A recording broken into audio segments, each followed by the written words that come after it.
Buenas tardes nuevamente a todas y todos los que nos acompañan en esta nuestra segunda sesión del seminario interinstitucional. Me da mucho gusto saludarles nuevamente. El día de hoy nuestra sesión está a cargo de nuestras y nuestros colegas de nuestra hermana sede, la Universidad Autónoma de Chihuahua, lo cual nos da mucho gusto. Y bueno, pues yo solo quiero saludarles, darles la bienvenida.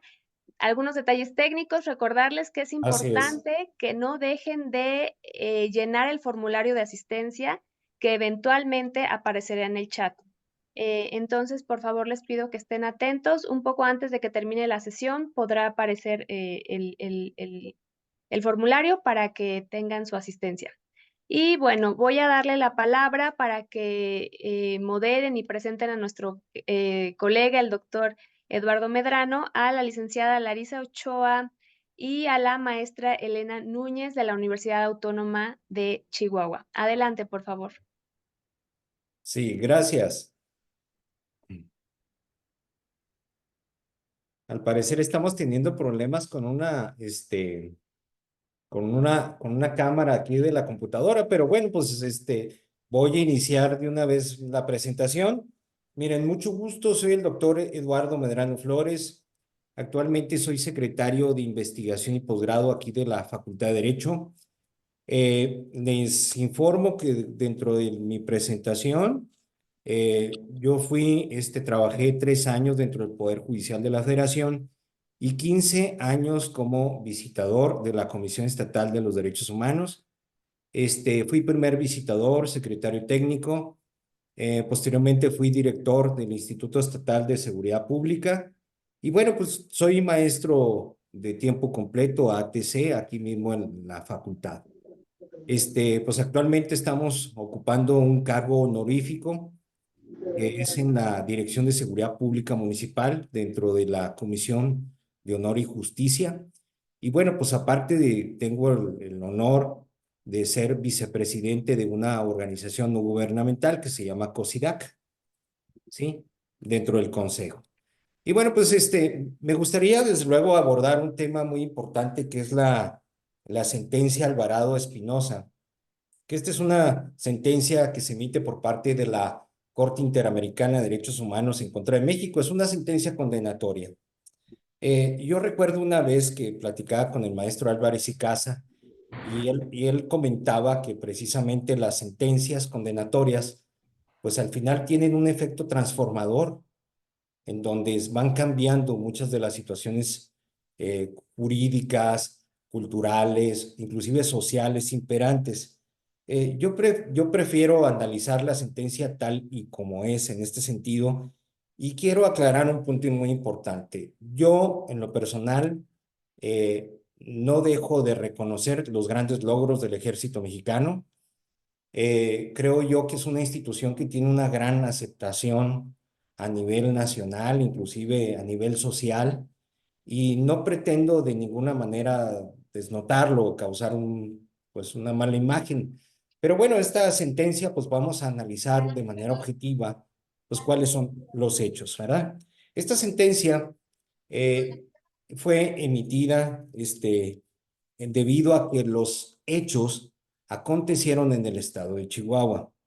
Cabe mencionar que Chihuahua ha sido cúspide y ha sido una parte preponderante para el crecimiento, para el liderazgo de algunas zonas, pero actualmente pues estamos padeciendo una etapa de inseguridad que bueno, pues no podemos esconder y no podemos soslayar. Desgraciadamente en México, bueno, en el estado de Chihuahua han recaído dos sentencias internacionales. Una de ellas fue el campo algodoneros, precisamente por los homicidios en Ciudad Juárez, y la otra, pues, es el caso Alvarado Espinosa contra el Estado mexicano. Hay otras dos donde a mí me tocó inclusive participar, que fue en el caso de Mireille Trueba Urbina, pero en la Comisión Interamericana se logró una solución amistosa. También hay otras, bueno, no, otro procedimiento ante el Sistema Interamericano de Derechos Humanos, también que a mí me tocó participar, pero bueno, creo yo que en este En este procedimiento me tocó ver, estar informando ante los órganos internacionales, pues cuál fue el avance y el desarrollo de estos acontecimientos. Así que pues me voy a permitir inclusive partir de la descripción de la sentencia. Fíjense que el 28 de noviembre del 2018, la Corte Interamericana de Derechos Humanos emite una sentencia condenatoria en contra de México por el caso Alvarado Espinosa, por la desaparición forzada de 3 personas, 2 mujeres y un varón. La fecha de desaparición fue el día 29 de diciembre del 2009. Los hechos se desarrollaron de la siguiente forma. Hay un ejido que se llama un ejido cerca de Buenaventura, que se llama Ejido Benito Juárez, en donde estaban 2 personas afuera de una casa, estaban a bordo de un vehículo, y en eso llegaron varias camionetas particulares. eh, Llegan inclusive con vestimenta tipo militar, los bajan a los tripulantes, empiezan a golpearlos y se los llevan detenidos.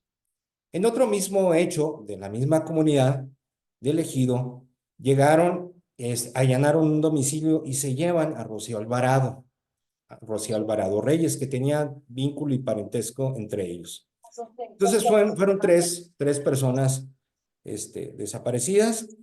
Alrededor, dicen algunos de los testimonios que llegaron entre 8 y 10 personas con vestimenta militar, pero en vehículos particulares.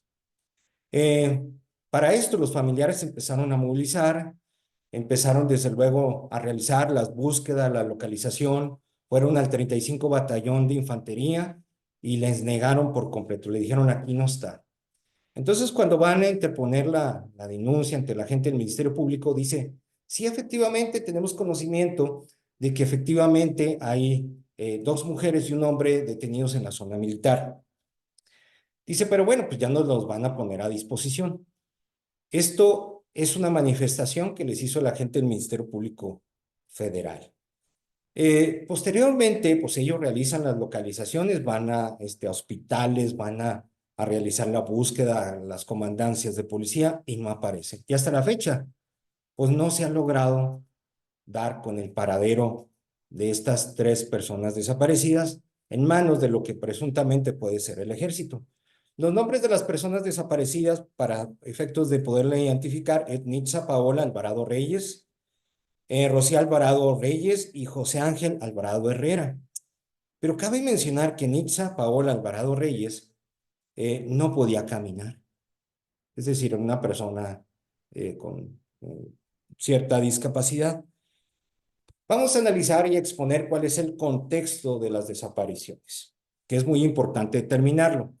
La Corte Interamericana consideró que durante el año 2008 se implementó un operativo que se llamó Operativo Conjunto Chihuahua. Y este operativo fue implementado con el propósito de desmantelar las redes delictivas del crimen organizado. Otro de los aspectos que nos lleva, desde luego, a establecer ese contexto dentro de las desapariciones es el aumento considerable de militares dentro de la zona. Inclusive se habla de que llegaron a esa zona más de 10,000 militares. Y bueno, también otra parte del contexto es que el municipio de Buenaventura, al igual que el ejido Benito Juárez, pues es una zona en donde es un trasiego natural de drogas, del paso de drogas hacia los Estados Unidos. Entonces, por lo tanto, es una zona muy estratégica en donde todos los cárteles están constantemente disputándose el territorio. Y cada vez es más,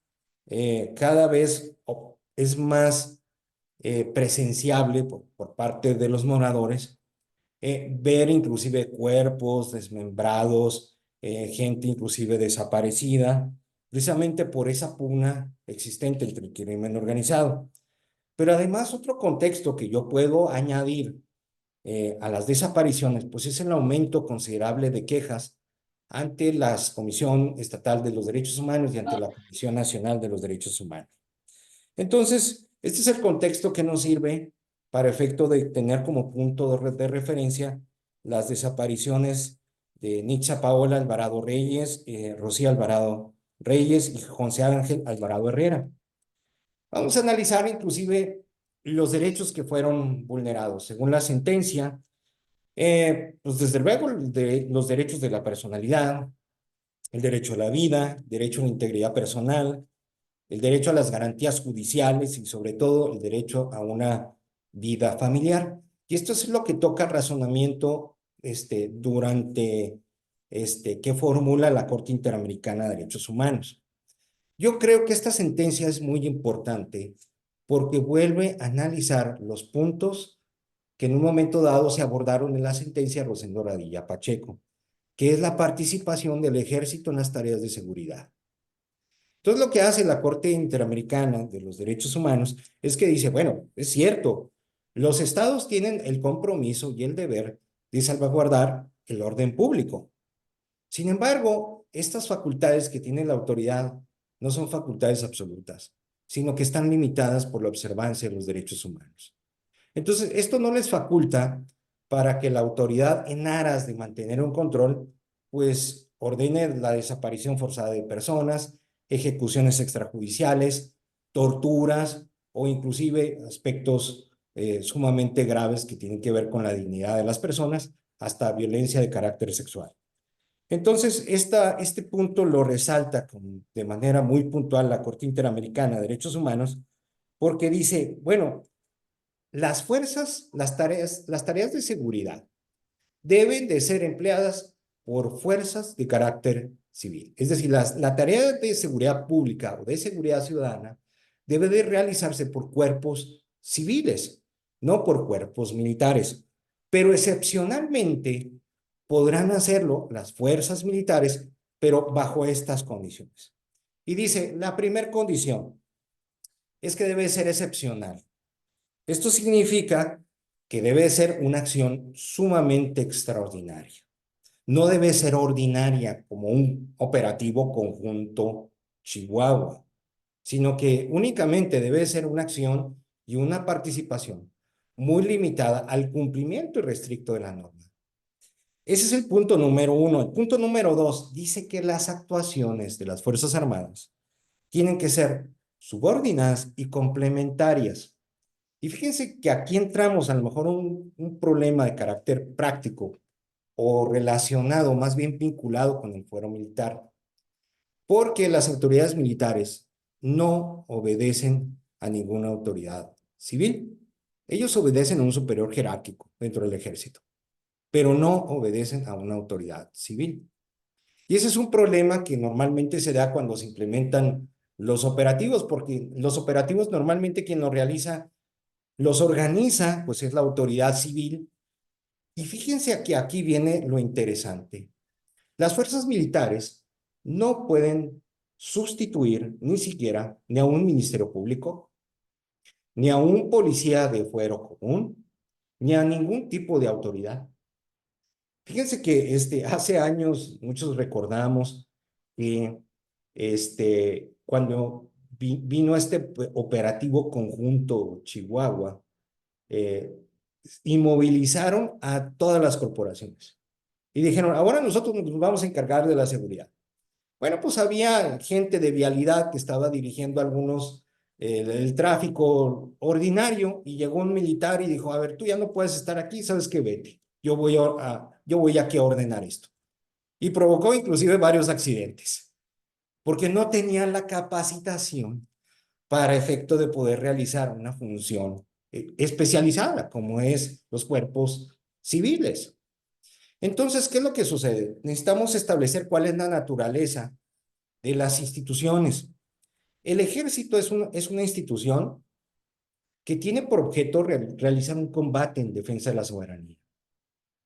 ¿Sí? Es un instrumento de guerra. Es un instrumento que sirve precisamente cuando tenemos perfectamente bien identificado quién es el enemigo, cómo lo vamos a abordar y cómo lo vamos, desde luego, a combatir.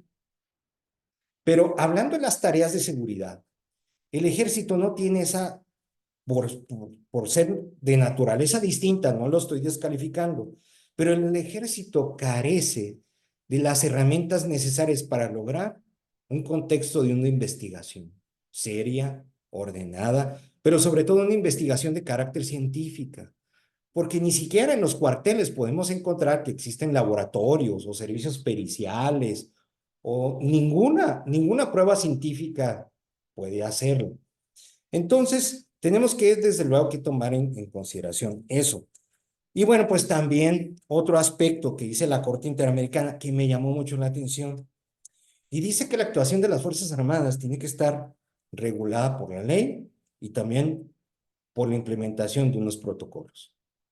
Y eso es algo que nosotros, desde luego, carecemos. Sí tenemos, desde luego, una legislación sobre el uso racional de la fuerza, eh, pero no tenemos, desde luego, una actuación de qué es lo que debe de realizar el ejército en una determinada situación. Y luego aquí viene lo interesante, que la actuación del ejército debe ser fiscalizada por cuerpos de carácter civiles. Y esto es algo muy importante porque a raíz de la sentencia aludida de Rosendo Radilla Pacheco, ya todas las fallas, excesos o inconsistencias por parte del ejército realizando tareas de seguridad deben de ser fiscalizadas por una autoridad de fuero civil.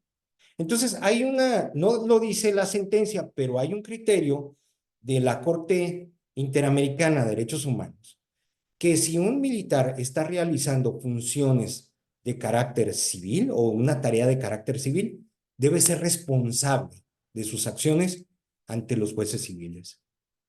Pero también la misma jurisprudencia ha establecido que todas las declaraciones en las guarniciones militares son nulas de pleno derecho.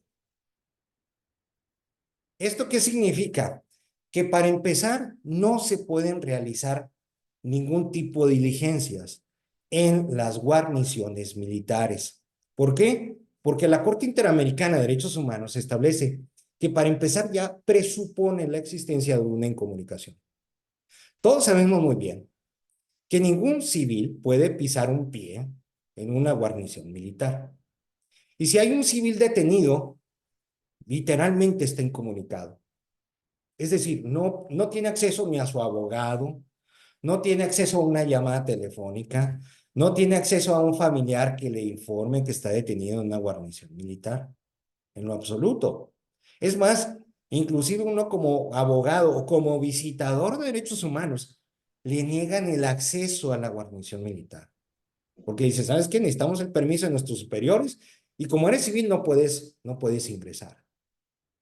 Entonces, creo yo que estos son puntos que necesitamos analizar y discutir ahora que precisamente que se está implementando a las fuerzas militares en muchos de los ámbitos, ¿sí? Entonces, ¿qué es lo que sucede? Yo les pongo como ejemplo a mis alumnos. Supongamos que yo tengo la necesidad de necesito un martillo pequeño para clavar un clavo, ¿sí? Y llega alguien y me dice, licenciado, tenga, ahí le va. Aquí traigo un marro grande para darle el clavo. Lo más probable es que sí vaya a funcionar con el clavo, pero lo que va a hacer es que me va a destruir el mueble, me va a destruir mi obra. Entonces, ¿qué es lo que pasa cuando estamos utilizando las Fuerzas Armadas en tareas de seguridad? Estamos nosotros consintiendo que puede haber efectos colaterales. Si bien es cierto, puede haber detenciones, pero también dentro de ese marco de las detenciones, también puede haber excesos, inconsistencias, torturas, eh, también pues ejecuciones extrajudiciales, como muchas veces hemos visto en las redes sociales, y bueno, y tantas violaciones a los derechos humanos. Entonces, creo yo que estos 4 puntos, para recapitular, la primera es que debe ser excepcional y debe ser una medida también temporal. Es decir, no por el tiempo indeterminado, sino que debe ser subordinada a las autoridades civiles. Debe ser regulada por la ley y debe ser fiscalizada. Pero bueno, volviendo al tema de la sentencia. Fíjese que la sentencia distingue varios tiempos, si ustedes lo pudieron observar. La primera es que el primer tiempo es en relación a las primeras 48 horas de la desaparición. En aquel momento, estoy hablando del 2008, 2009, existía un criterio en donde una persona para poder tomarla por desaparecida se requería que transcurrieran 48 horas. Lo bueno es que a petición de los tribunales internacionales este criterio se eliminó, porque las primeras 48 horas son importantísimas para lograr recuperar una persona con vida o no. Puede ser la diferencia estas 48 horas entre la vida y la muerte de las víctimas. Entonces, ahí distinguimos el primer tiempo. El segundo tiempo fue la investigación posterior ante fuero militar.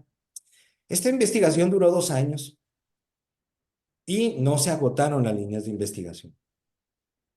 Posteriormente, se observa la impunidad dentro del contexto de las investigaciones, pero sobre todo lo que dice la Corte Interamericana de Derechos Humanos, la Corte, es que la investigación estuvo muy fragmentada, que no existió una colaboración, que por un lado la Fiscalía General del Estado, por el otro lado la Fiscalía General de la República y por el otro lado el Fuero Federal realizaban su investigación.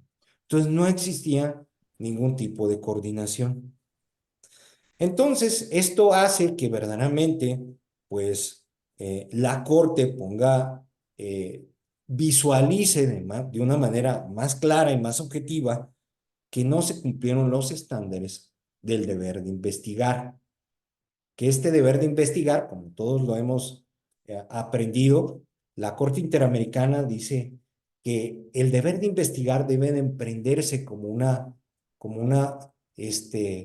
acción seria, concreta, específica, y no como una simple formalidad condenada a ser infructuosa. Entonces, bajo esta tesitura y sobre todo este alto estándar internacional, pues podemos nosotros observar que no se llevó a cabo una investigación de manera profesional o inclusive siguiendo los estándares de objetividad en el razonamiento probatorio. Pero bueno, dice la Corte Interamericana, hablando específicamente de la valorización de la prueba. La Corte Interamericana dice, bueno, para empezar, yo no soy un tribunal penal, yo soy un tribunal internacional. Y por ende, al ser un tribunal, al ser yo un tribunal internacional, tengo que valorar si se están cumpliendo o no los compromisos internacionales. Pero yo no puedo determinar la responsabilidad o no de un agente de Estado. Yo no tengo esa capacidad porque no soy un tribunal de legalidad, sino que soy un tribunal transnacional. Entonces, ¿qué es lo que pasa? Que la Corte Interamericana utiliza la prueba indirecta. Y esta prueba indirecta se basa en la prueba circunstancial que todos nosotros conocemos, en donde es el valor incriminatorio de los indicios que nos lleva a presumir la existencia de una violación a derechos humanos.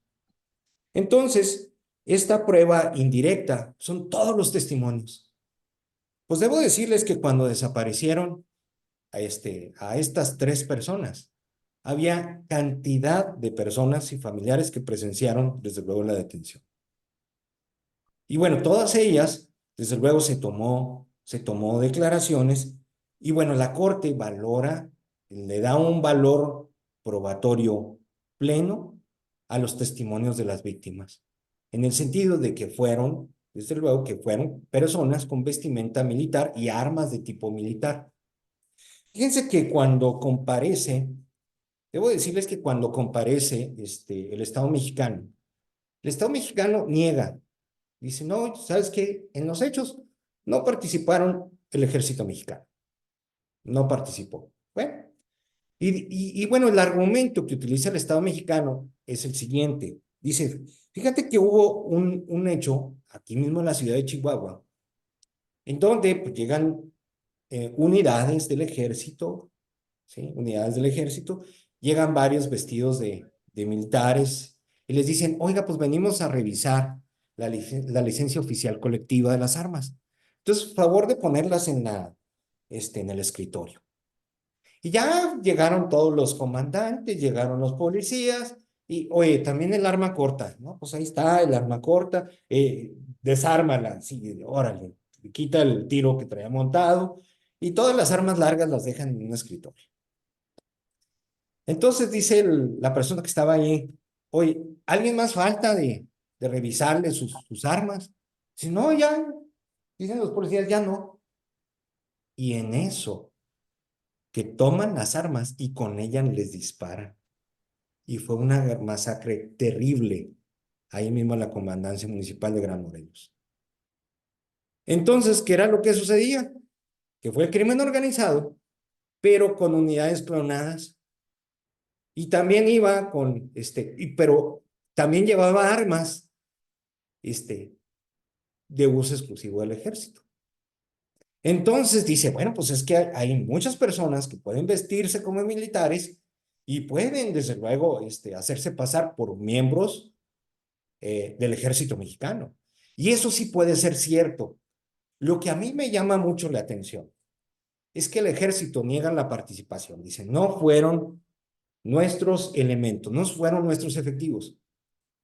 Pero cuando empiezan a presentar las quejas ante la Comisión de Derechos Humanos, cuando empiezan inclusive las ONGs y cuando presentan la petición ante la Comisión Interamericana de Derechos Humanos, es cuando vienen las amenazas, el hostigamiento.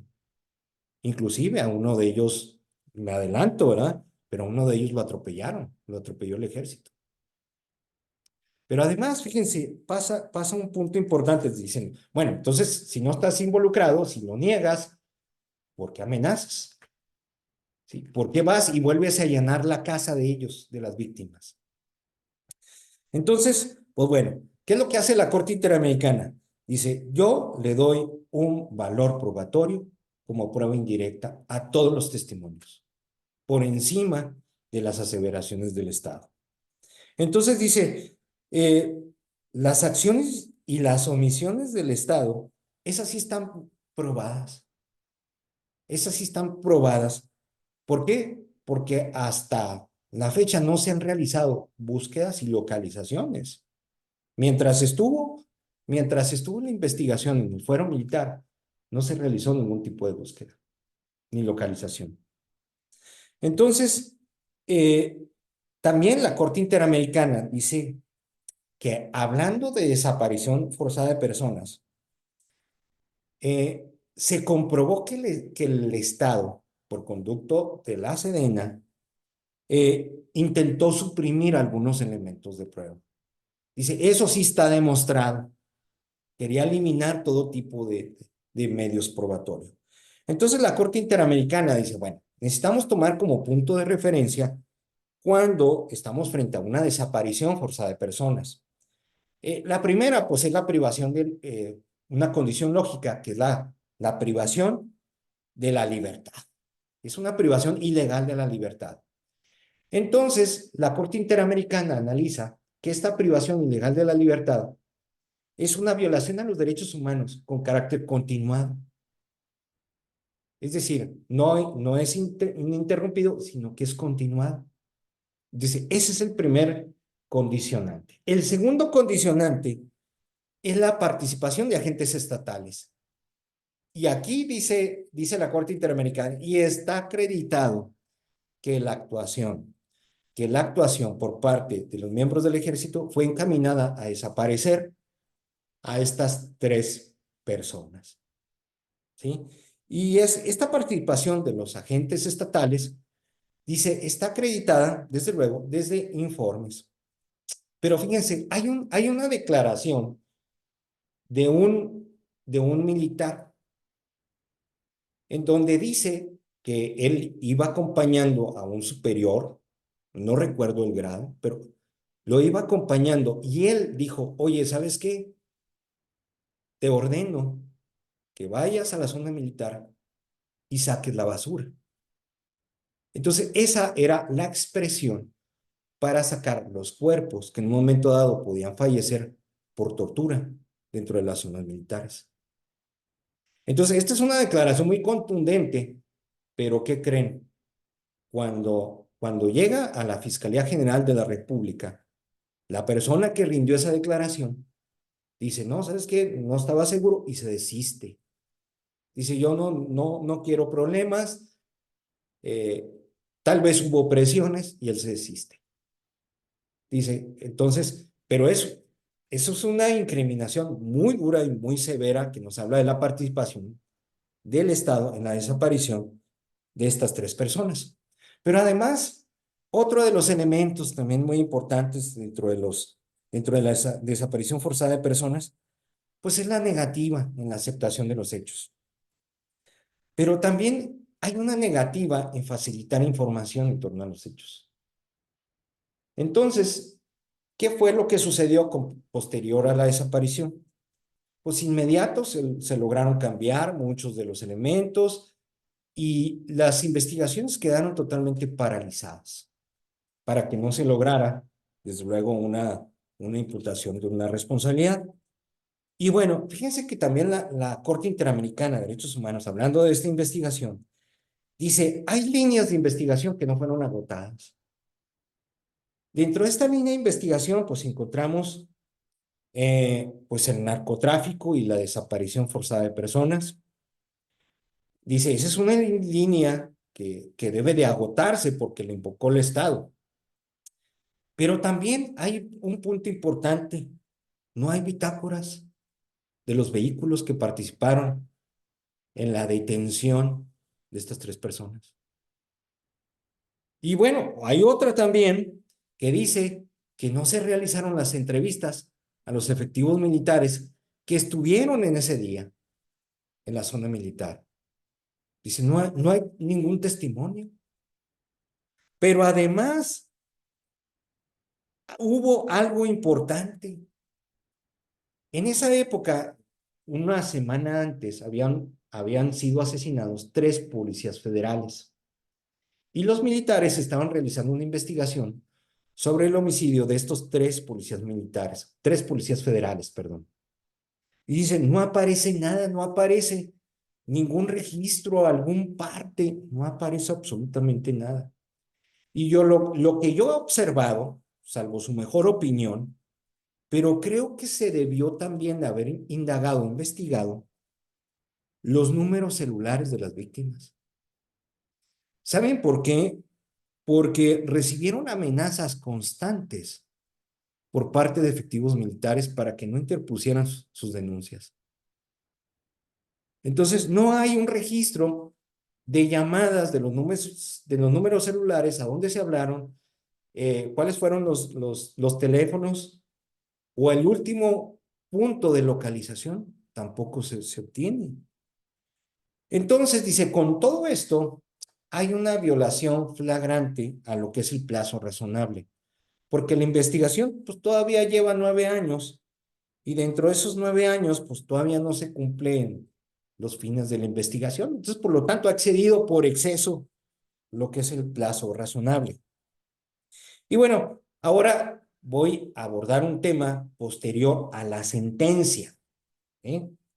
Que fueron las afectaciones hacia los familiares de las víctimas.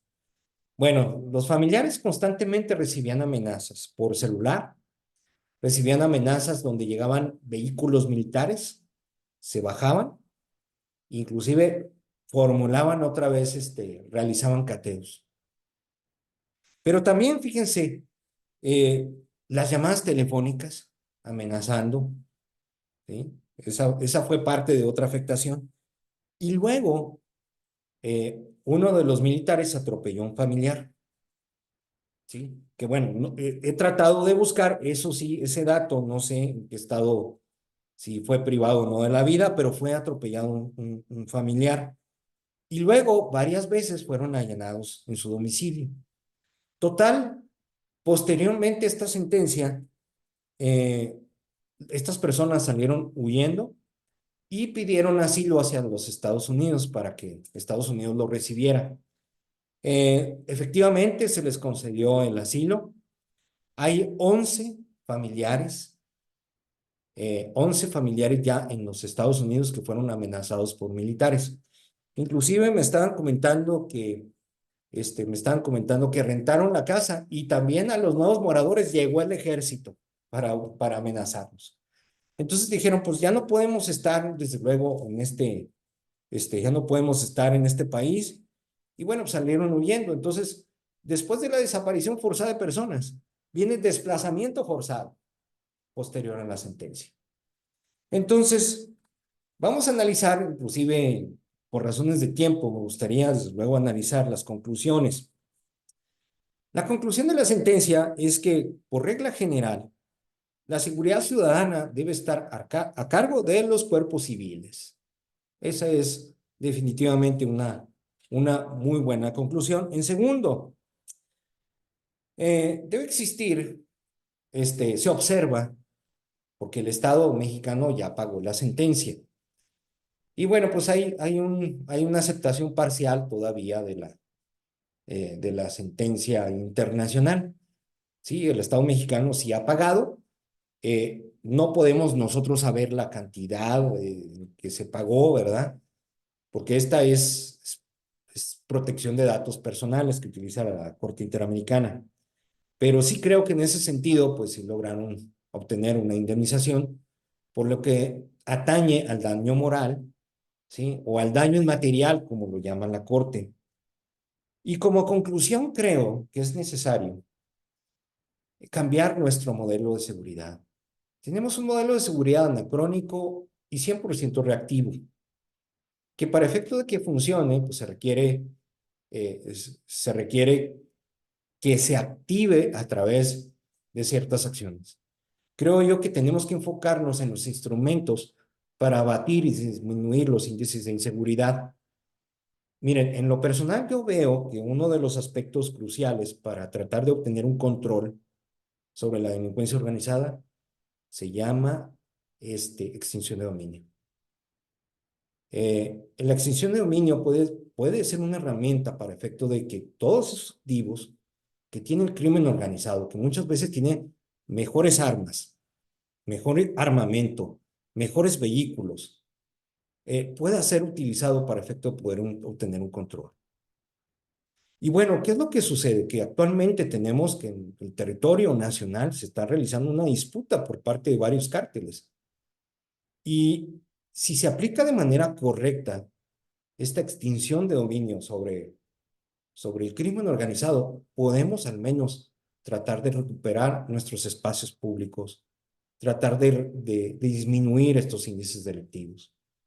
Pero creo yo que hace falta más profesionalización. Yo en lo personal creo que la seguridad pública se combate con recursos. Y un crimen organizado lo vamos a combatir, es cierto, con recursos, pero también yo estoy a favor de que el crimen organizado se combata también, como lo dijo Leoluca Orlando, que se combata con cultura, con educación. Entonces yo veo en lo personal que todos nuestros problemas que tenemos nosotros como país no es tanto un problema de seguridad, es un problema de educación, porque no estamos formados y no estamos educados. El otro día me decía un médico, oye, pues es que en México no tiene una educación nutricional y por eso tenemos altos índices de diabetes, de obesidad. Y el otro día también me decía un banquero, pues es que no tenemos educación financiera. Entonces, todos nuestros problemas son porque no tenemos esa educación, que es una educación liberadora. Entonces, la sentencia creo yo que es una gran reflexión, porque ahorita la sentencia es incorporar a las Fuerzas Armadas en todas las áreas, en las aduanas, en los aeropuertos, en todos los lugares, pues ya tiene que estar, desde luego, el ejército. Y creo yo que no podemos descuidar a los cuerpos civiles. Y por eso creo, yo en lo personal, lo digo, pero en lo personal creo que fue un desacierto desaparecer la Policía Federal, que tenía mejores resultados que la Guardia Nacional. Pero bueno, creo yo que si vamos a utilizar a la Guardia Nacional, tenga que ser a través de la aplicación de ciertos estándares internacionales, como lo mencioné. ¿Sí? Pues bueno, la verdad, disculpe que me haya excedido un poco del tiempo, pero en realidad, pues, escucho sus comentarios y espero que la lectura de la sentencia pues les haya sido beneficiosa para ustedes. Muchas gracias. Gracias a usted, doctor. Muchas gracias, estimado Eduardo. ¿Serán tus colegas quien te moderen o si tienen problemas con audio, yo puedo apoyarles a la moderación? Pero no quiero, es que ya veo aquí a Sí, la maestra Luz Helena Núñez, si sí, está preparada para moderar, adelante o vamos tomando las preguntas porque ya hay muchas manitas levantadas. ok, muy bien, adelante. Sí, bueno, según yo, el orden que vi sería la palabra, espero no equivocarme, pero ¿te parece que juntemos tres preguntas, Lalo? Sí, sí, no hay ningún problema, o sea, o una por Sí. una vamos Ah, respondiendo. bueno, vale. Entonces, nuestro colega Silvano Cantú, adelante, por favor. Hola, me da muchísimo gusto saludarlas y saludarlos y especialmente a usted, doctor Medrano, Gracias. saludarlo y felicitarlo por la espléndida exposición que nos compartió. Sí, Muy interesante advertir el punto de vista que tiene la academia en Chihuahua sí, sobre una sentencia que es paradigmática, bueno, de un contexto nacional, pero de un contexto nacional en el cual Chihuahua siempre eh, ha tenido un nervio muy sensibilizado, ¿no? exacto. Frente a la violencia, ¿no? El otro estado que sería semejante es Guerrero, ¿no? Sí, Pero Chihuahua tiene una sí, carga fuerte, sobre todo en la línea de la jurisprudencia interamericana que se ha emitido contra México. Solamente preguntar su posición, su opinión con respecto al análisis de contexto con relación a esta sentencia. Me parece que es una sentencia ejemplar sí, por al menos dos motivos centrales. Uno es que es la primera sentencia que pone en el banquillo de los acusados no solamente un hecho aislado, sino un patrón sistemático de violaciones de exacto. derechos humanos que Sí, la prensa llama guerra contra la delincuencia, que la Policía Federal fue un agente, ¿no? Importante de perpetración de muchos de estos hechos y sin duda las Fuerzas Armadas. Y me parece que este es un punto que hay que tocar. El otro que me parece importante es que es una sentencia paradigmática porque es después del caso Radilla y Campo Algodonero, quizá la que sistematiza de una mejor forma la existencia de un patrón de violaciones, ¿no? Es una sentencia que a mí me parece riquísima en su delimitación material, subjetiva, temporal, nos va diciendo desde la esfera más amplia de la política de seguridad, pasando por todos los niveles hasta llegar al ejido de Buenaventura y sí, al momento de los hechos, ¿no? Entonces, me gustaría consultarle sobre este doble aspecto que ilumina el análisis de contexto en la sentencia. ¿Considera que es una sentencia que le podría ser susceptible de darle esta connotación de patrón sistemático y generalizado de violaciones de derechos humanos a la guerra contra las drogas? Y dos, ¿qué opina con respecto al uso del análisis de contexto por la Corte Interamericana? ok. Gracias. Muy bien. Bueno, sin lugar a dudas, yo en lo personal creo que todas las sentencias ya necesitamos empezar a aplicar este análisis de contexto. El análisis de contexto tiene por objeto determinar patrones sistemáticos que nos pueden, que generan un determinado resultado. Si bien es cierto, hay muchos aspectos, muchos hechos cometidos en este mismo sentido, con este mismo patrón, y ese es precisamente lo preocupante, que el Estado no haga nada para romper esa inercia en ese patrón sistemático. Entonces, esto significa que nuestros medios, nuestros recursos no han sido lo suficientemente idóneos para tratar de paralizar al Estado cuando es violadora de derechos humanos. Ahorita que decía de esta prueba del análisis de contexto sobre de que estamos frente a una guerra contra el narcotráfico, se me vinieron las palabras del maestro Ferraioli, porque en aquel momento estaba en México. Entonces fueron y lo abordaron y le dijeron al jurista Ferraioli, oiga, ¿cree usted que efectivamente México está en una guerra contra el narcotráfico? Y dijo, no, no, México no está en una guerra, está en una crisis de Estado de Derecho, en donde hay un Estado por encima de lo que son los infractores. Si nosotros decimos que es una guerra, estamos colocando a dos entes en la misma jerarquía. Y es algo que no debe existir en un Estado constitucional de derecho. Entonces, yo recuerdo que el presidente Calderón le responde y dice, no, efectivamente estamos en una guerra contra el narcotráfico. Y él dice, bueno, entonces si hay una guerra, hay efectos colaterales y también tienen que deslindarse responsabilidades. En este caso sería por la Corte Penal Internacional. A lo cual se acabó la polémica. Ya, ya el presidente ya en aquel entonces ya no dijo absolutamente nada. Pero a lo que voy es a lo siguiente, creo que necesitamos ya nuestras sentencias, necesitamos valorarlas bajo este régimen de análisis de contexto. El análisis de contexto surge en los tribunales de Nuremberg, porque precisamente era muy difícil determinar que las órdenes venían del Führer.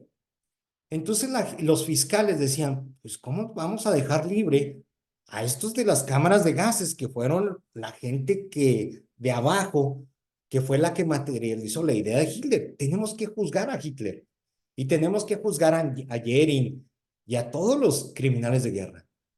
Entonces por eso se utiliza el análisis de contexto, en donde a lo mejor, ¿qué era lo que sucedía en la antigua, bueno, en la antigua Alemania, en la Alemania nazi? Si Hitler da una orden para matar a un judío, no nomás lo iba a matar el general, no, hasta alguien de las juventudes hitlerianas lo iba a matar. Entonces aquí vemos que hay estructuras, que son estructuras que evidentemente tienen por objeto causar, desde luego, una lesión, un daño, una afectación o una violación a los derechos humanos. Entonces tenemos que ir sobre esas estructuras. Entonces, ¿qué es lo que sucede? Que hemos visto que en muchos de los casos, disculpen que me extienda, pero hemos visto que en muchos de los casos, pues sí, tienen órdenes de detención en las cortes en Estados Unidos. Y aquí no tenemos ni una sola investigación. ¿Por qué? Porque no aplicamos esa parte del análisis de contexto para efecto de poder imputar responsabilidad, ¿verdad? ¿Sí? Entonces, bueno, no sé si quedó claro sus preguntas, compañero. ¿Sí? Muchísimas gracias. Sí, ¿alguien Muchas más? gracias. Sí. Sí, tenemos a Elizabeth Ann Vizcarra. Por favor, compañera, ¿de dónde eres? Gracias. De la Universidad Iberoamericana. Mucho Doctor, gusto. además de felicitarlo por la ponencia que nos acaba de presentar, Gracias. quisiera yo saber su opinión en Sí, relación a lo que dice la Corte Interamericana cuando dice que constata que el incremento en la participación del ejército en las labores de seguridad ciudadana ha sido un patrón constante en México, como lo decía mi compañero que me antecedió. Y también le dice que no se acreditan las salvaguardas de excepcionalidad, temporalidad y estricta necesidad del operativo conjunto. exacto. Y también la Comisión Nacional de Derechos Humanos promovió una acción de inconstitucionalidad toda vez que no se contemplan todas las previsiones de los elementos mínimos que establece el artículo cuarto transitorio, que son las relacionadas con la finalidad del uso legítimo de la fuerza, alcance, definición de uso de la fuerza pública, sujetos obligados, principios que rigen la materia como lo son los de racionalidad y oportunidad. Eh, en este contexto que establece la Comisión de Derechos Humanos y la misma Corte Interamericana, pues se advierte que pues no se ven esos protocolos como usted hace un momento lo comentaba, Sí, y que adicionalmente, pues el único cambio que se ve es el de ampliar el plazo de 5 años, como estaba en el quinto transitorio de esa norma publicada en el Diario Oficial, por 9 años. Y a mí hay una parte que me llama mucho la atención, que incluso en la página de la Secretaría de Seguridad dicen que ellos han cumplido y afirman que el acuerdo que publicaron no excede de ninguna forma lo establecido con el texto constitucional y que se cumplen a cabalidad los parámetros que tanto el constituyente como la Corte Interamericana han establecido.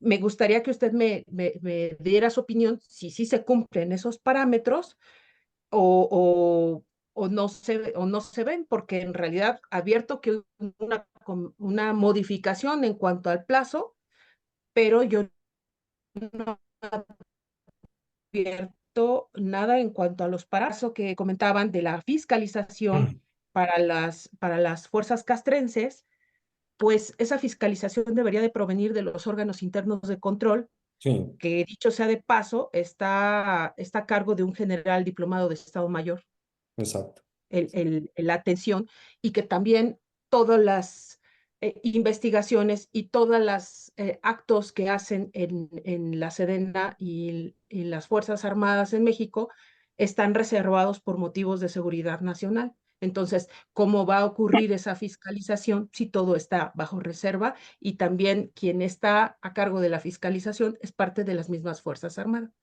Gracias, doctor. Sí, gracias. Híjole, mire, es complicado. Yo lo que sí considero que uno de los parámetros para efecto de poder detectar este patrón o si siguen o no estos protocolos que establecen las normas o los estándares internacionales son las quejas ante las comisiones de derechos humanos. También lo que nos pudiera servir son quejas ante la Dirección General de Derechos Humanos de Sedena, pero tal como lo mencionó, es información reservada. Yo sí veo, yo trato de analizar inclusive los datos, las estadísticas y sobre todo trato de analizar el tipo de queja en contra de Sedena y veo que estos pues van en aumento, pero además cada vez pueden ser observables violaciones con alto impacto, o sea, o violaciones muy graves a derechos humanos. Entonces, ya le digo, no pretendo de ninguna manera, difamar a las Fuerzas Armadas. Yo creo que han realizado este, un papel, muy noble a lo largo de muchos años con el plan DN3, etcétera.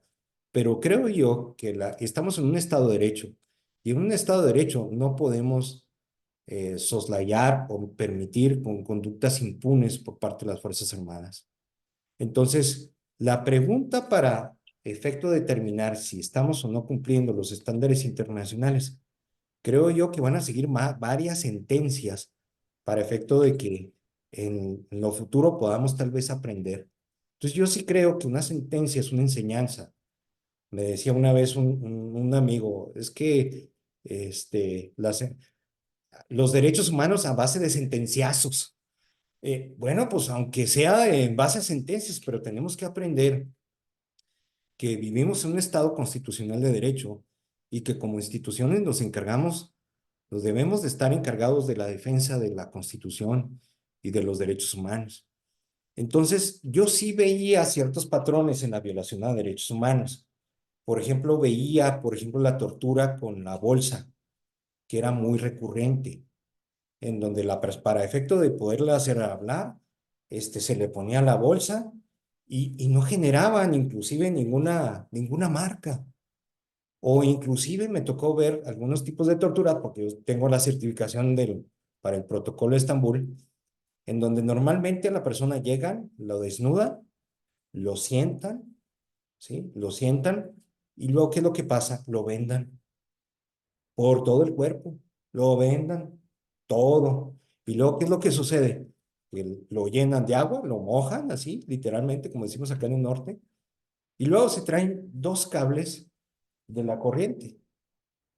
Entonces, se traen los dos cables de la corriente y empiezan a darle a darle toques y bueno, la persona puede hasta morir electrocutada. Entonces, detectamos muchas veces ese patrón y lo hicimos ver a través de recomendaciones, de quejas que fueron turnadas ante la Comisión Nacional. Y sí, efectivamente, hubo procedimientos y hubo sanciones. Entonces, esto es lo que tenemos que ir acabando. Si queremos realizar un control, pues la verdad es que la gente hoy en día, desgraciadamente, pretende que las soluciones ante todas nuestras problemáticas consideran que debe de provenir fuera de la Constitución. Y las respuestas deben de provenir de la Constitución. Entonces, creo yo que nadie, desde luego, por encima de la ley. Y ya le digo, estas torturas que a mí me tocó inclusive certificarlas, pues yo observaba que la persona me decía, licenciado, créanmelo, no hay ninguna huella. Entonces el médico lo tenía que trasladar para practicarle estudios porque eran daños internos. Entonces la gente duraba hasta un día, 2 años, o sea, 2 días sin poder regir, sin poder ir al baño. Y otro de los aspectos de la tortura eléctrica que se certifican es que cuando hay una tortura eléctrica, normalmente las muelas del juicio pues salen disparadas. Pues, en ocasiones la gente las escupe o en ocasiones la gente se las traga. Entonces teníamos que llevar a alguien para efecto de que pudiera certificar si tenía o no esas muelas del juicio, porque por la corriente se botan. Entonces, este tipo de patrones sí se pueden determinar a través de las pruebas de análisis de contexto. ¿Sí? Y bueno, pues no, pues le agradezco, no sé si quedó clara la respuesta, ¿sí? Gracias. Ahora le daríamos la palabra a Alfonso Aranda, por favor. Hola, doctor, compañeros, buenas tardes. Buenas En tardes. efecto, dando el seguimiento a lo que comentaba la compañera, Sí, es una violación clara que el ejército esté en la calle, precisamente por lo que se comenta, el entrenamiento influye mucho en la reacción que tengan los elementos en una situación. Yo fui entrenado como paramédico reactivo, entonces no es lo mismo ser un civil como nosotros y reaccionar como civil que cuando te entrenan en otra materia. Entonces no podemos dejar pasar lo que usted comentaba, algo que me llamó mucho la atención, hace mucho no oía, la desaparición de la Policía Federal y la reaparición o de la Guardia Nacional. ¿Qué es violatorio de derechos? Como usted comenta, me llama la atención que la Policía Federal dependía de una Secretaría de Estado del Poder cuerpo civil. Ejecutivo. Y la Guardia Nacional, en teoría, porque los que están ahí, los elementos, muchos son militares disfrazados, los podemos ver en la forma en que toman el arma, lo podemos ver en cómo se comportan, Exacto. y le quitan facultades a este ente que deja de ser la Policía Federal y se vuelve Guardia Nacional. La Policía Federal sí tenía una policía de investigación, sí tenía una labor de inteligencia, sí tenía una labor de investigación civil y previa a sus acciones en el de ese deber ser de las cosas. Sí, Cuando desaparece y se supone que aparece la Guardia Nacional para desmilitarizar el país, está más militarizado que antes por las situaciones que puedan ser, y creo que esta violación de derechos humanos hizo que se diera esta sentencia ante la Corte, acompañada de las que usted ya mencionaban, porque hay una constante, hay una omisión constante por parte del país, del Estado, sí, hacia la investigación y reacción inmediata de las fuerzas civiles para la protección de las familias de los desaparecidos, ya no solamente los desaparecidos. sí, Entonces, cuando los ministerios públicos, que los que hemos postulado nos ha tocado, aquí tenemos grandes expertos, pues no, es que está con el novio, y perdón por la referencia, pero es que así lo dicen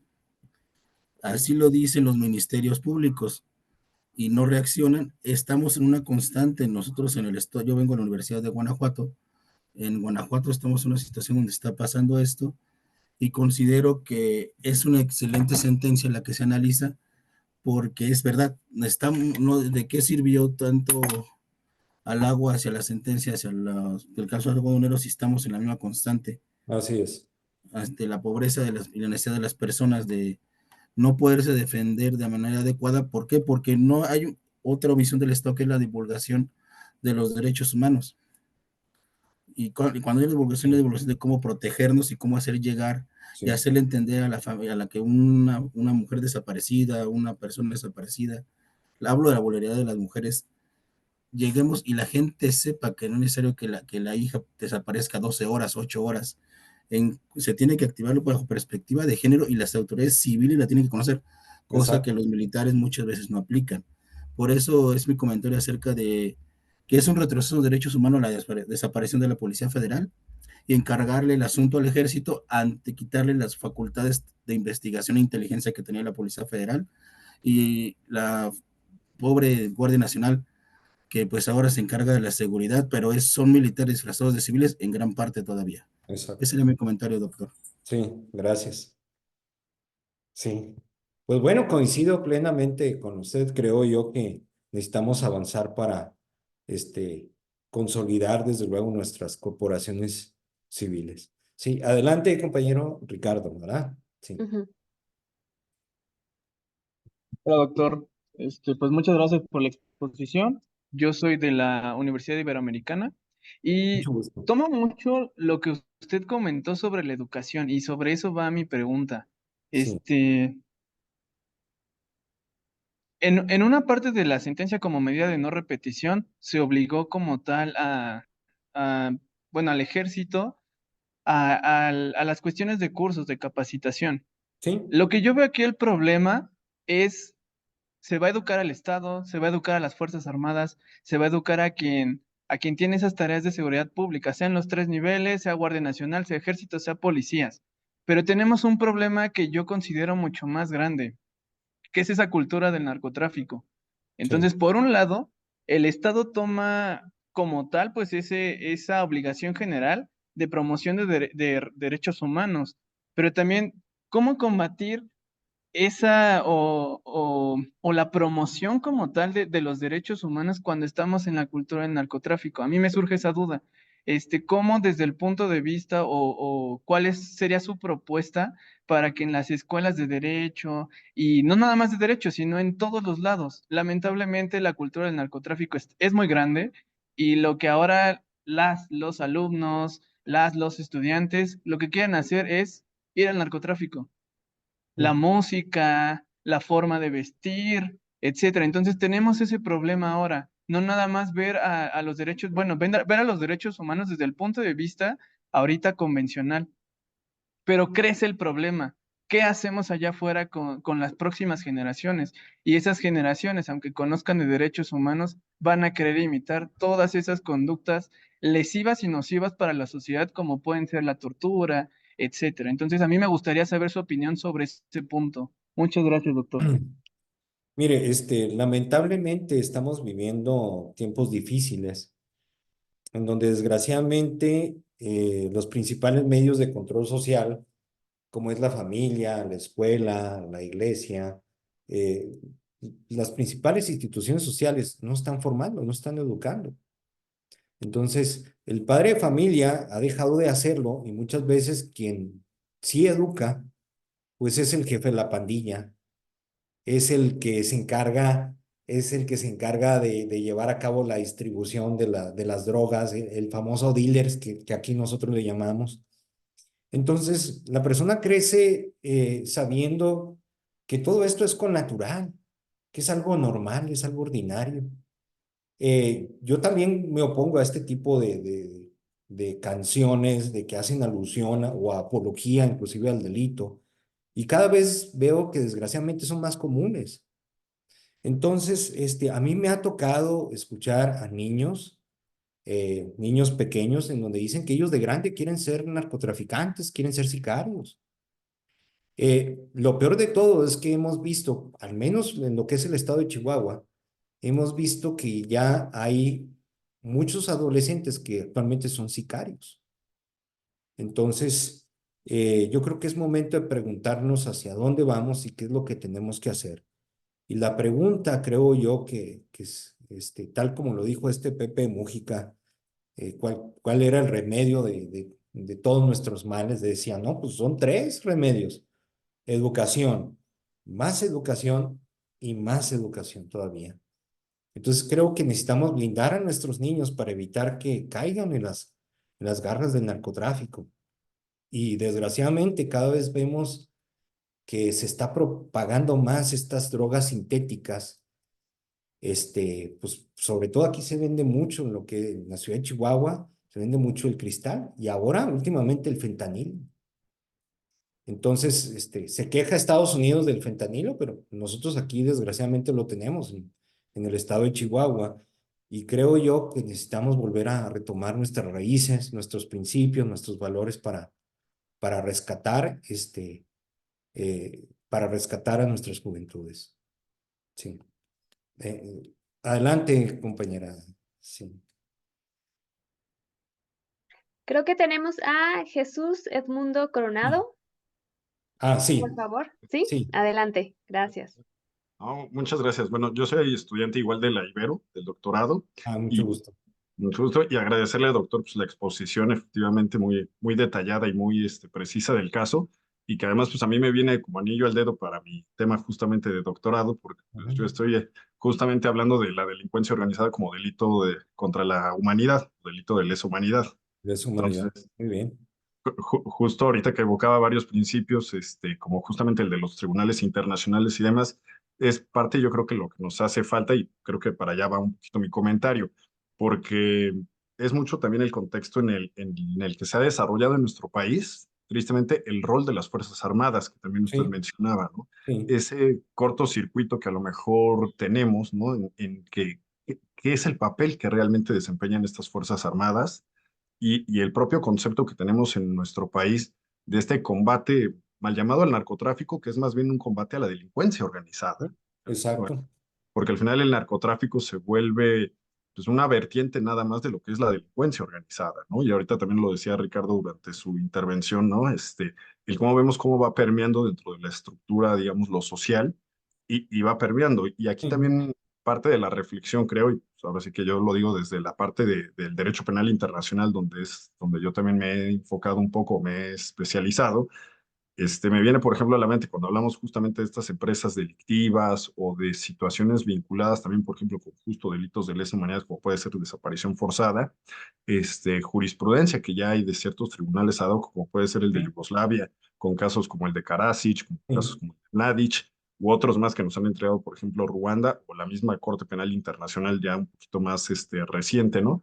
Pero que al final muchas veces la vemos en canales diversos, ¿no? Porque la vemos, y ahorita usted también lo mencionaba, con el tema de la Corte que dice, pues yo no soy un tribunal de naturaleza penal, o sea, yo lo veo enfocado desde el tema de derechos humanos, y los otros dicen, bueno, pues yo lo veo desde el punto a lo mejor de esta disciplina que muchos perciben como reciente del penal internacional, pero que al final no tenemos una consonancia, ¿no? O sea, no terminamos de manejar o de homologar los mismos principios y es parte, yo creo que lo que nos hace falta, de hacer a lo mejor, ese puente hilador, ¿no? Entre lo que es justamente estas violaciones graves a los derechos humanos con esta parte a lo mejor ya punitiva, ¿no? Del derecho Ujú. penal, porque yo lo pienso y ahorita lo mencionamos, a ver, hablamos de desapariciones forzadas, hablamos de Sí, así es. tortura, hablamos de persecución, hablamos de muchas otras violaciones graves que al final son delitos de lesa humanidad, ¿no? Sí, así es.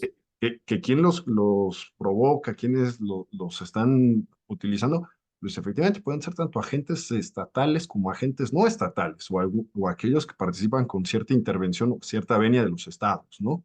Entonces, son parte de estas sentencias que yo creo que sí, efectivamente nos invitan mucho a la reflexión y Sí, que nos deberían de replantear, y también lo mencionaba usted, con ciertas figuras, ¿no? Que por ejemplo en México nos gusta usar mucho la extinción de dominio, pero que al final es una figura de excepción y aquí parece que se ha vuelto la regla general, ¿no? Y, y, exacto. y algo que a mí también me llamaba mucho la atención de la sentencia, un poco en ese sentido de la resolución, y que yo no lo tomaría como un consuelo, sino como una llamada de advertencia, que decía que para el momento de los hechos no había una legislación en nuestro país. Pero bueno, en este momento a lo mejor sí ya la tenemos. Tenemos dos legislaciones en materia de desaparición, ¿no? La de desaparición forzada de personas y la de desaparición cometida por particulares. Y yo tristemente lo he visto en la práctica que ni una ni otra terminan de alcanzar realmente sus objetivos. Entonces, también el decir, pues tenemos una legislación, está bien, estoy de acuerdo que ya tenemos una legislación, pero esa legislación realmente cumple con sus fines, porque sus fines no es nada más el contemplar estas figuras, Ujú. que de por sí es preocupante que estas legislaciones no tengan un carácter, y a mí me parece muy preocupante, y quisiera también saber su opinión al respecto, justamente que sean atemporales, que no se guíen por una temporalidad, o sea, que parece que de trasfondo nos dicen, pues se cometen estos delitos, se están cometiendo y se pueden seguir cometiendo y voy a ver si los persigo y los sanciono, ¿no? Cuando justamente este tipo de casos, por su propia naturaleza, y usted lo mencionaba muy bien ahorita con el tema de la prueba circunstancial, justamente nos tenemos que llenar de muchos elementos contextuales, muchas veces, para poder perseguir y sancionar medianamente estos casos, ¿no? Y casos que a lo mejor luego no atienden a esa celeridad, ¿no? Entonces, justamente es parte de mi cuestionamiento yo con estas legislaciones, que yo digo, bueno, realmente de origen tenemos ese problema, ¿verdad? Sí. Sí, adelante, no sé. Mm, Tenemos a una compañera con la mano levantada, Sí, pero no sé si es por accidente que tiene la mano levantada, porque creo que va manejando y ok. no sé si va a participar. Creo que no se escucha si El está, nombre, ahí perdón. está. ¿Sí? Ya, Ok. Sí. ya lo Sí, yo nada más escuchamos. quería, ya me vieron. Sí, yo quiero hacer nada más una intervención, Sí, precisando algunas cosas. Habla de la Secretaría de Seguridad. Y creo que hay cierta añoranza en cuanto a la Policía Federal. Yo quisiera, nada más por dato, aquí en la Comisión Nacional de los Derechos Humanos, hay algunas recomendaciones. ¿Cuántas han sido cumplimentadas o qué grado de cumplimentación tiene la policía? Porque yo estaba como titular de la Coordinación General de Seguimiento, Recomendaciones y Asuntos Jurídicos, y sí, en la misma, pues no sé qué se levantó. Y en la misma, pues muchas veces no aceptaban las recomendaciones de la Policía Federal. sí, Y no creo que, bueno, ahorita en el grado de aceptación, lo que ya sería en nuestras políticas públicas que estamos viendo, cómo está abundando la Secretaría en cuanto a la Guardia Nacional y en cuanto a al grado de recomendaciones que están teniendo, es pues es muy diferente. Yo creo que mucho de todo es la política pública y cómo se aplica. Estamos hablando a lo mejor de sentencias que fueron emblemáticas o son emblemáticas en ciertos tiempos. Entonces hay que tomar en cuenta los factores de tiempo y otros factores, vuelvo, ahorita repito, qué grado de cumplimiento tiene la Policía Federal y cuáles han sido aceptadas y cuáles no. sí. ¿Qué grado de sanciones han sufrido los policías que fueron los perpetradores en muchas denuncias o muchas recomendaciones que ha tenido? Sí, o sea, ahí ahorita la comisión tiene otra Sí. encomienda, que también es precisamente encargarse de esa cultura de paz. La cultura, como bien lo manifiesta, en cierta manera, la educación, la cultura son parte fundamental para la, para la, para la, como política del trabajo de la comisión. Ok, Y entonces yo nada más quería apuntar a esos detalles, bueno, esas precisiones que ahorita que había que ver como parte de precisamente violaciones de derechos humanos. sí. Ok, muy bien. Bueno, no sé, gracias por su comentario, compañera. No sé si alguien, tenga otra pregunta. Sí, Eduardo, te leo una en el chat Sí, de nuestra colega Gaby Torres, que sí, dice, de manera personal, me preocupa el uso legal que se ha empleado del concepto o la categorización de seguridad nacional para cuestiones que son temas de seguridad pública, pero también para denominar a los proyectos prioritarios del gobierno, como lo es el Tren Maya. ¿Cuál es su opinión legal a este respecto, ya que yo no soy abogada? Eso nos pregunta Gaby Torres. Y también hay una manita levantada de nuestra colega Anadela Cruz. Adelante, por favor. Hola, ¿qué tal? Muy buenas noches a todos. Buenas noches, doctor. buenas Excelente noches.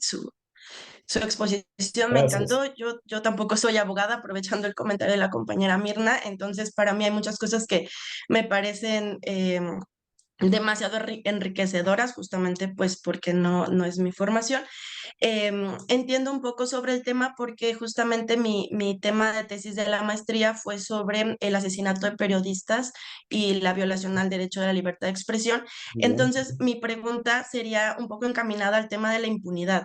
¿Qué opina usted respecto? O sea, entiendo y soy totalmente partidaria de que el gran mal que hay aquí en México es esta falta de estructura con el tema de educación, de falta de acceso a la educación y aparte la propia estructura, ¿no? De cómo se imparte. Pero por el otro lado, considero que también hay otros dos grandes problemas en nuestro país que, digamos, corren por las venas del sistema, que es la corrupción y la impunidad. Entonces, no solamente en este caso yo detecto mucho de este tema, ¿no? Con lo que usted mencionaba, que pues hay líneas de investigación que no se siguieron, que hubo falta de evidencia, que hubo como muchas anomalías, ¿no? El que hayan dejado pasar tantas horas y bueno, todo lo que usted ya nos comentó, pero Sí. lo agregaría ya que lo mismo sucede, ¿no? Con estos casos que no se resuelven en cuestiones desde el hostigamiento, desde las amenazas, la desaparición forzada, tanto a periodistas como a defensores de derechos humanos, ¿no? Entonces, no nada más pasa en esto vinculado al narcotráfico, sino también en muchas otras cuestiones. Entonces, mi pregunta en concreto es, ¿qué opina usted sobre esta vinculación entre la corrupción y la impunidad como un mal añadido también para pues nuestro sistema estatal? Ok, bueno, pues voy a iniciar aquí con la pregunta que está en el chat en torno a la categorización de seguridad nacional. Fíjese que yo en lo personal creo que es necesario mencionarla, que tenemos que insistir mucho en la seguridad ciudadana. Tenemos que insistir mucho en el fortalecimiento de las instituciones para efecto de poder tener un margen, un control sobre las acciones de gobierno. Coincido plenamente con la compañera que es necesario, desde luego, establecer planes, acciones de seguridad, implementar programas, sobre todo de gobernabilidad, de cultura, de educación para la paz, por ejemplo. Eso nos viene a ayudar muchísimo para despresurizar muchos de los problemas que tenemos. Entonces, yo sí estoy a favor de la seguridad pública, de la seguridad ciudadana, que se realiza, que debe de realizarse, pero por conducto de los órganos, perdón, constitucionalmente, válgame, pero debe realizarse por las instituciones encargadas de realizarlo. Entonces, el ejército tiene, como les comento, todos mis respetos, toda mi admiración. Inclusive se los digo porque tengo familiares médico militar, o sea, tengo esa parte de formación, pero eso no es obstáculo para ver, analizar aspectos de política pública que podemos corregir. Entonces, sí insisto en la necesidad de fortalecer los órganos de control. Sí insisto en la necesidad de auditar los recursos públicos, porque hay muchos recursos que llegan inclusive de la federación a estados, municipios, etcétera, y muchas veces no se invierte en lo que tendría que ser. Entonces, el otro día que estaba platicando con un policía me decía, oiga, Lick, pues sí, lo que pasa es que tenemos muchas carencias, desde el equipamiento, el armamento, y vea cómo está el crimen organizado. Entonces, esos comparativos pues, nos hablan de la necesidad de implementar acciones concretas, específicas para fortalecer las instituciones por medio de la seguridad pública, ¿no? Y también es muy importante colocar cámaras, colocar medios electrónicos, utilizar inclusive varios medios para efecto de poder rastrear las zonas. Eso nos ayudaría mucho para efecto de obtener un control sobre las áreas.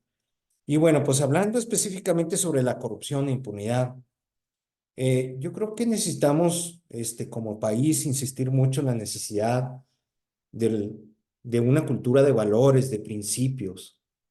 Tratar de generar este cambio a través de la formación y la educación.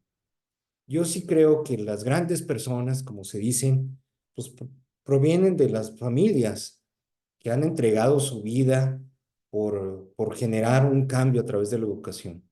Entonces, el buen ejemplo en la familia es preponderante para formar mejores seres humanos.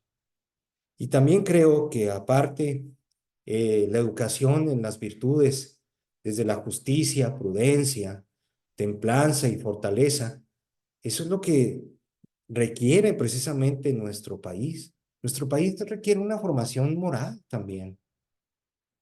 Entonces, esa formación moral, pues todos estamos capacitados para darla, todos sabemos muy bien en qué consiste, pero ¿cuál es el problema? Que muchas veces la gente prefiere evadir. Y frente a los grandes proyectos, frente a las grandes fallas e inconsistencias, la gente tiende a voltear a un lado, en lugar de enfrentarlo y darle una solución. Entonces sí creo que necesitamos definitivamente un nuevo, impulsar nuestro contexto cultural.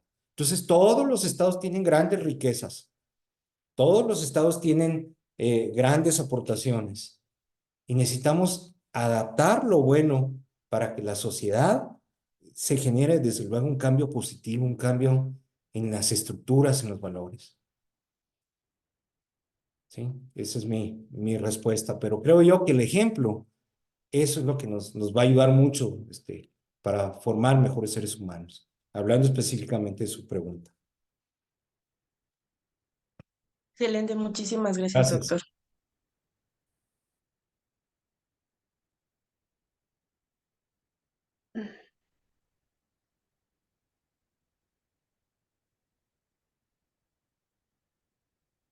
Bueno, pues no sé si alguien tenga otra pregunta, pues en lo personal, pues quiero darle las gracias aquí a la doctora Liliana Arcos por la invitación que me formuló.